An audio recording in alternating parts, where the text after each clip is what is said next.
అందరికీ నమస్తే అండి. నేను 2018లో జిమ్లో జాయిన్ అయినప్పుడు అక్కడ సాయంత్రం పూట ఒక రామచిలక పిల్ల పడిపోవటం, దాని రెక్క నిండా రక్తం ఉండటం, దాన్ని ఎంతో కష్టపడి ఇంటికి తీసుకొచ్చి దానికి పసుపు రాసి ఎంతో కష్టపడి దాన్ని బతికించాను. అదైతే నా దగ్గర 9 నెలలు ఉంది.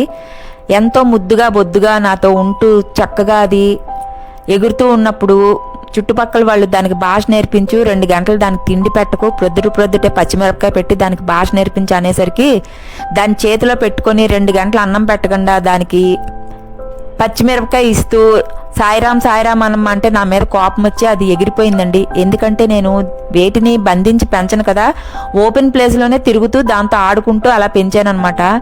అయితే ఆ రామచిలక వెళ్ళిపోయినందుకు దేవుడి దగ్గర కూర్చొని ఎంతో ఏడ్చుకున్నాను.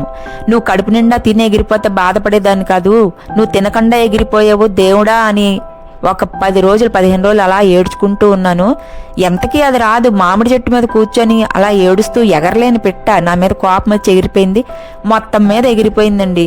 మా వారు అంటూనే ఉన్నారు, నిన్ను కాదు అని వెళ్ళిపోయిన వాటిని గురించి నువ్వు ఆలోచించుకో, అవి బతకగలవని. కానీ దాన్ని ఎతకటానికి ఎంతో వెళ్ళానండి. వెళ్ళిన తర్వాత ఒక ఆవు నా వెనక పడిందనమాట. అది నేను నడుస్తుంది, పరిగెడుతుంటే నా వెనక పరిగెత్తుకుంటూ వస్తుంది. దాంతో భయపడిపోయి కింద పడిపోయాను. నా మోకాలు చితికిపోయింది, నా మొబైల్ ఇరిగిపోయింది. అక్కడ పనోళ్ళు పడుకొని ఉంటే మగవాళ్ళు, బాబు నన్ను ఇంటి దగ్గర దించరా, ఇదిగో ఈ ఆవు నన్ను పొడవటాకు వస్తుందంటే వాళ్ళు అన్నారు, అమ్మ మీరు దానికి అన్నం పెడతారా రోజు అంటే, లేదు బాబు గురువారం రోజు ఆవులకి నేను భోజనం పెట్టుకుంటాను. ఇక్కడ ఆవులన్నీ నలుపు కలర్లో ఉంటాయి, బ్రౌన్ నలుపు కలర్లో ఉండటం వల్ల నాకు తెలిసేది కాదు. వాళ్ళు అన్నారు, అమ్మ మీరు కింద పడిపోతే అది వచ్చి పొడవాలి కదా, అది మీరు అన్నం పెట్టమని అడగటాకు వస్తుందమ్మా అని. కానీ నాకు భయం వేసింది. వాళ్ళు తెచ్చి నన్ను ఇంట్లో దించేశారు. 2 నెలలు మంచం మీద పడిపోయానండి, మోకాలు చితికిపోయింది. అయితే ఇక రోజు ఏడ్చుకుంటూ దేవుడి దగ్గర ఆ చిలక మీద బెంగ వచ్చేసింది. గ్రౌండ్లో రోజు బియ్యం వేసుకునేదాన్ని. మా ఇంట్లో పెట్ డాగ్ ఉండటం వలన ఒక పక్షి కూడా వచ్చేది కాదు. అయినా సరే నేను వేసుకుంటూ ఉండేది, దేవుడా నువ్వు ఒక్కసారి వచ్చి బియ్యం తిని వెళ్ళిపో, నా తప్పును క్షమించని.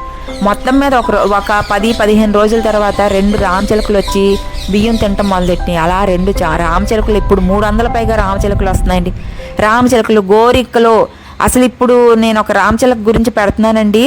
దాని మెడ కింద నల్లగా ఉంటుంది, పొట్టేమో రోజ్ కలర్లో ఉంది, తలేమో గ్రే కలర్లో ఉంది.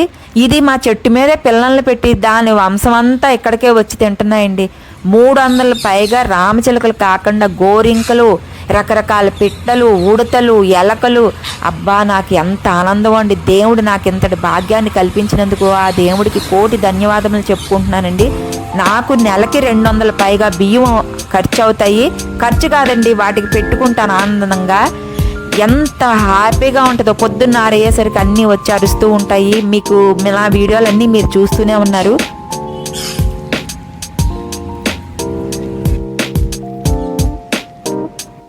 ఇప్పుడు ముఖ్యంగా నేను చెప్పేది ఏమిటంటే, ఈ రామచిలక జాతి ఏమిటో నాకు తెలియదండి. అన్ని చిలకలతో వచ్చి భలే తింటది. కానీ ఇది రామచిలకలాగా అరవదు. దీని అరుపు ఏదో అదొకలా ఉంటుంది. కానీ ఎంత అందమైన పెట్టలో చూడండి. మనకున్న దాంట్లో కనీసం చీమలకైనా కొంత పంచదార వేసుకోండి, ఒక మూల తింటూ ఉంటాయి. ముందు జన్మలో ఎలా ఉంటామో తెలియదు. ఈ కలియుగంలో అన్ని పాపాలేండి. అందుకని కొద్దిగా అన్న దానం చేసుకుందామండి మనం. ఇన్ని రామచిలుకలు, ఇన్ని పక్షులు, కుక్కలు, ఇన్ని రకాలు వస్తుంటే నాకు అసలు ఇల్లు వదిలి ఎక్కడికి అల్లబుద్ధి అవ్వదు. కానీ ఇంకా జిమ్ క్లాస్లో జాయిన్ అయ్యాను. ఒంట్లో బాగోక సెకండ్ వేవ్లో చనిపోతూ బతికానండి. అన్ని సైడ్ ఎఫెక్ట్స్ వచ్చేసినాయి.